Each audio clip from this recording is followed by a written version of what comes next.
Today on the Cliffhanger, we're going to be talking to one of the just concluded Big Brother finalists.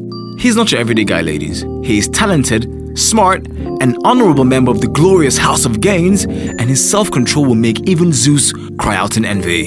So we caught up with Tobi, and he agreed to have a little chat with us. Welcome to the show, man. Thank you. How you doing?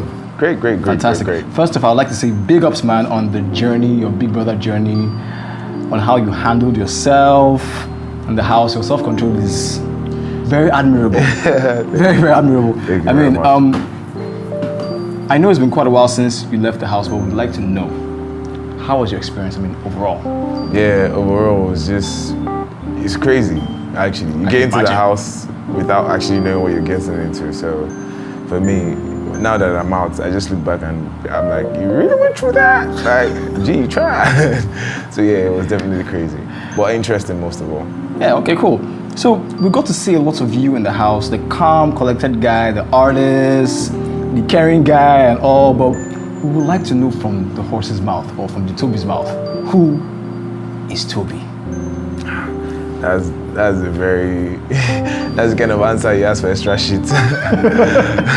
But I mean, I'm more of a practical person, so what I think of myself, I'm sure a lot of people have also seen that. Okay. Like I'm young, driven, focused, determined, principled. At least I like to think of myself in these ways where I try to exhibit like characters. I'm religious, I'm that moral guy, I'm that patient guy, I'm that hard worker, I'm that go-getter kind of guy. So I mean, there are a lot of hats. It's just like, but it's all like good stuff. So I just try to be the best I can at every point in time. So yeah, okay. I don't know I can put that in a constructive sentence, but let me just dilly-dally around it. Okay, so when you guys got into the house, you were all paired up and your first designated partner turned out to be a living embodiment of the theme of the show. You know, I mean, we all have issues, but she was a lot to deal with. You know, so how did you deal with that? Everybody wants to know. You guys want to know, right? So how did you deal with that? Typically, since I left the house, I've stopped really answering conversations about people and what happened in the house because everybody has kind of moved past that. But like in the house, the survival instinct for everybody was more of know who you are as a person, know how you're going to interact or deal with different situations, because in the house different situations will definitely come at you. So you should always have that preempt or that idea of, okay, when this is come up, this is how I'm going to deal with it. So it's not a matter of who or what. Like already in your mind, you have to know that, okay, nobody's going to get me angry in this house. Nobody's going to get me mad in this house. I'm never going to shout or insult anybody in this house. I'm never going to break anything in this house. So it's more like you have to keep reminding yourself about the things you wouldn't do so you don't get carried away with the different emotions the house will bring to you. So it's more like you wake up in the morning, just remind yourself of some things. Remind yourself of home. Think of your mom. Think of the people out there watching you, and then definitely, for me that was just there. And in the house, like you also need a support system. So have 1 or 2, 3 good friends, you know, like you can always talk to, and they'll give you that calm mental. I mean, I think that's a good way to go. In the sense that, I mean, it's always good to remind yourself why you're there and to have self-control, but come on, dude. Was almost godlike. That's the kind of patience that people pray for. Yeah. You know, that some people have to actually take journeys to get that level of patience. Yeah. How did you? For me, it's more like typically in the outside world, how I deal. I'm not the confrontational person, Mm-hmm. so me and you will never be seen shouting at each other, except maybe when you disrespect family around me or stuff. That's when I'll come all out. Okay. But if it's just me, I'm the walk away kind of guy. Like you won't see me. The hiring kind of guy, right? Yeah. There's no need exchanging words or shouting or getting mad. So once I see the situation, and I try to be as reasonable and objective. Okay. So if I'm in the wrong, I know to calm down and apologize. But if I'm not, I know to just calm down and walk away, or just be able to stay there and not say anything or show anger. So typically in life, that's how I deal with everything. I guess that's one of the keys to having a very long life. Yeah, just no take BP, 2 steps back. You know? Like in the next hour, if you shouted, you look at it like, why was I shouting? Yeah, and you end up feeling very stupid. Yeah, you end up feeling very silly. So just take 2 steps back and be like, you know what? I'm not gonna die if I don't talk. All right, okay, cool. So, it was pretty obvious at some point that you were secluded for a while, and as time went on, you became really interactive with the other housemates. So, who was your favorite housemate? My favorite housemate. Okay, my best guys were definitely my G's, main G's, Alex and Miracle. Okay. But as for who I liked the most in the house, I'm thinking between Anto and Rico. Like, they were also people like, they were just people to have around in the house for sure. Like, Rico was always with the good vibes, interesting, funny. Yeah. Yeah. And Anto was always that real G. Like, Anto just step the fuck back. So definitely, it's a tie between both of them. Those were my favorite housemates. Okay, so, I mean, as with the favorite, you always have to have a least favorite. So who was your least favorite housemate? My least favorite, I should have one. Yeah, you should. Yeah, but outside the house now, like really cool. But at the time. At the time, in the household, my least favorite. Guys, please don't take it out of context. It was in the house who I liked in the house. I'll say that one is a tie too. It has to be between Coco and Bam Bam. Okay. So I give it to Coco and Bam Bam. Love you guys. Okay.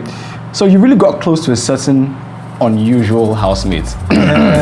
What's up with that though? I mean, you guys look good together and seem to complement each other perfectly. So what's going on? Tell us what's going on. What's going on? Yeah, Alex and myself are very good friends. I mean, we're very good friends in the house. Outside of the house, we're very good friends.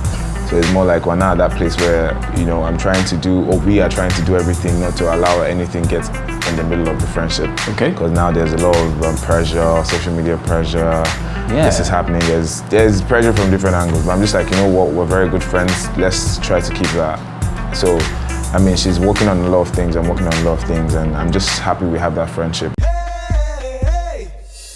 Marvel or DC? Marvel. What set of items would you buy that would make the cashier uncomfortable? Extra large, like, all those magnum, like when you go to the pharmacy and you're like, please, what's your biggest condom? What would be the most ridiculous name for a brand of condoms? Killam. Some guys laughing. Got you.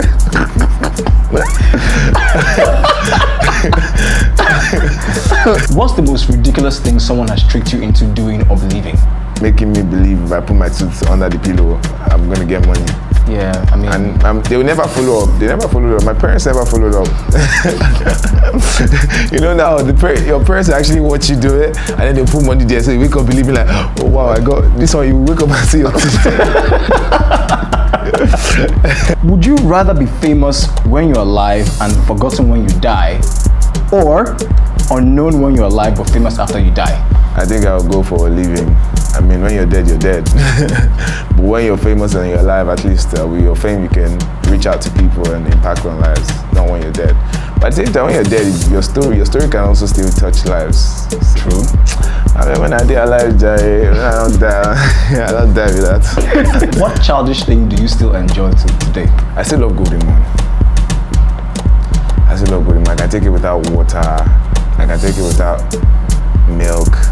I can just pour hot water and Golden Moon. Wow. Or cold water and Golden Moon and enjoy myself. I outgrew that though. And sometimes I let it I'll put small water so it will mash up and stick up. What? Then I'll put more water so I have balls in between. It's not gross, it's not tasty. What's your worst customer service story, either as the customer or the employee? Like, I used to be a banker, so, and I work in treasury, so I'm very informed of the financial markets and stuff. So for me, it was going to another bank, and then your bank, like I was attending, or someone was attending to me, and she wasn't well informed, but she was sticking to her argument, that kind of. So it was more like, I know what I'm saying. You guys are lying. This is not what CBN said. This is what CBN said, because I was coming from an informed point of view. So I'm now asking you that, okay, this thing you came about, how did you come about it? Can we go to the CBN website where you show me where CBN said what you're saying? And then this is like, yeah, it's not CBN anything, but so I'm like, you're not knowledgeable and you're trying to tell me I'm the wrong one, so, wow. But the name of the bank will not say. You want to shake that table? Don't shake, nah, don't shake. Don't shake it. What's the most unusual, fun experience you've ever had? Bungee jumping. Yeah. I'm still gonna go skydiving soon. Yeah. But bungee jumping was definitely. And I went barefoot, so like when I got to the top, I almost died. Like, it was meant to be cool. I was just meant to go, I'm the king of the world. Then I jumped, I'm the king of the. Videos on my Instagram, very ridiculous. If you could be any superhero, which would you be? Deadpool. I mean, what's the most useful skill you've ever learned? I'm trading, financial trading. So what I want you to do is, I want you to say silk repeatedly until I tell you to stop. Silk, silk, silk, silk, silk, silk, silk, silk, silk, silk. What do cows drink? Milk. Giddy! Every time! Every time! Oh my God! Cows don't drink milk, man. Cows drink water. Water!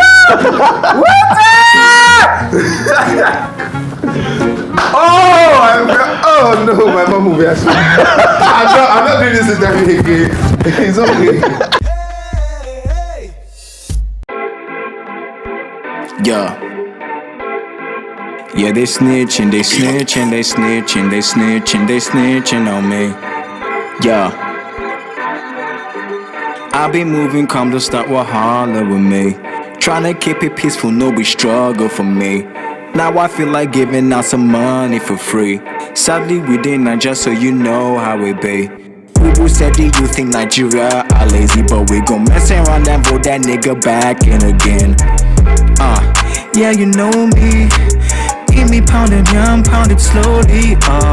God's plan, God's plan. Yeah, yeah. Yeah, they wishing, they snitching, they wishing, they snitching, they snitching on me.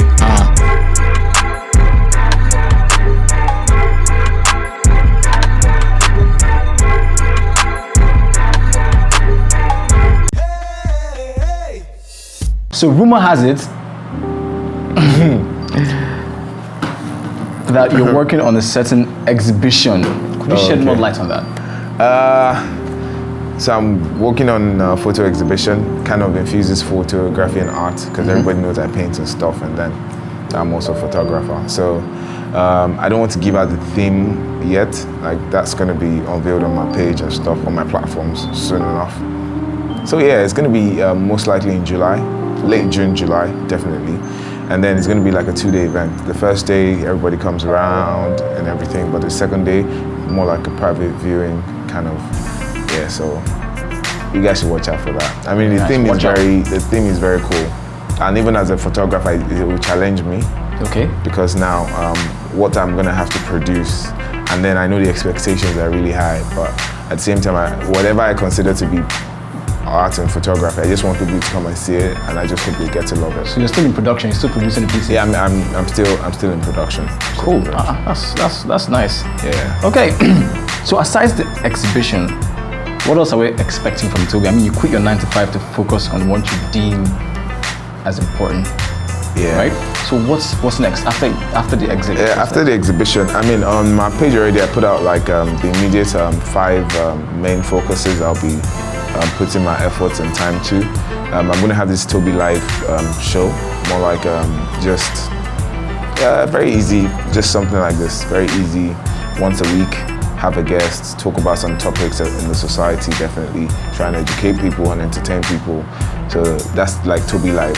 And then I'm going to be doing stuff in fitness, definitely. My guys in the gym, all the gym buff guys, you have to give them stuff. Definitely. So diet and stuff, I'm going to be doing stuff for fitness.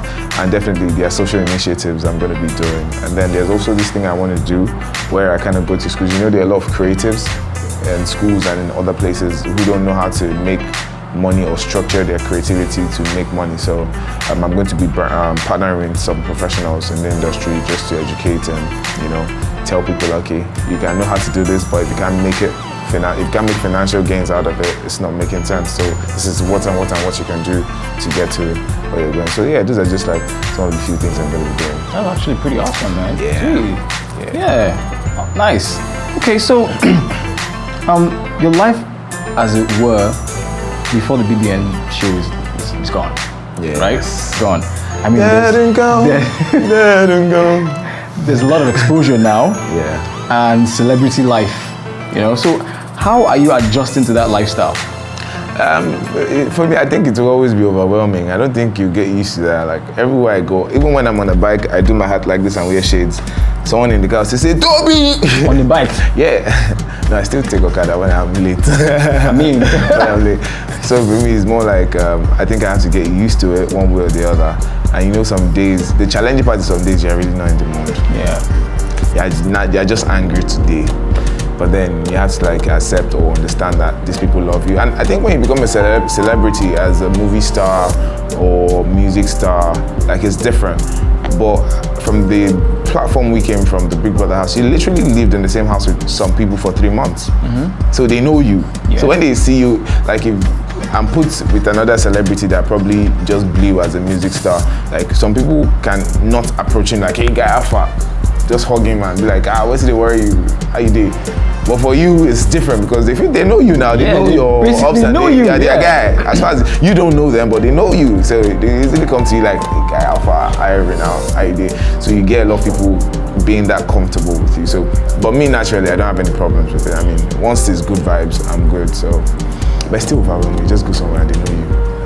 Really, you know me? And even small kids, like that's the surprising one. Small children, you come around like Tobi. Like I did something at CBN and then it was school students and then I'm saying, like, you guys are not meant to be watching Big Brother. You're not 18. You're not 18. But yeah, it just shows like, okay, it's actually a big platform and I'm glad these guys see good stuff or learn good stuff while we're in the house from us. So that's nice. That's cool. Okay, so I'm sure, you know, the ladies want to know, ladies, if Tobi is single and searching. Okay, single, yes. Searching, not particularly. I'm not really searching. Right now, I'm just, you know, the things I said I want to do. Mm-hmm. So I can't add searching for girls to one of those things. So let them find you. If they find me. See, so he's not completely off the market, ladies. I'm in the market as far as I'm concerned. So, but then it's more of the focus is on the things I'm trying to achieve. I mean, a relationship will definitely come later on, but not right now. Okay. All right. Cool. So I'm not saying we can't set. Okay, no, it's. Moving on. Why? Please say it. You want to please talk. Complete the statement. No. Next question, please. All right, man. Thank you so much for coming on to the show. It was awesome having you. One last question. There was a very sketchy image that someone supposedly leaked off of Alex's Snapchat. You know, sometime last week or so. Now speculations have it that was you. I mean, the necklace, and also want to know, was that you?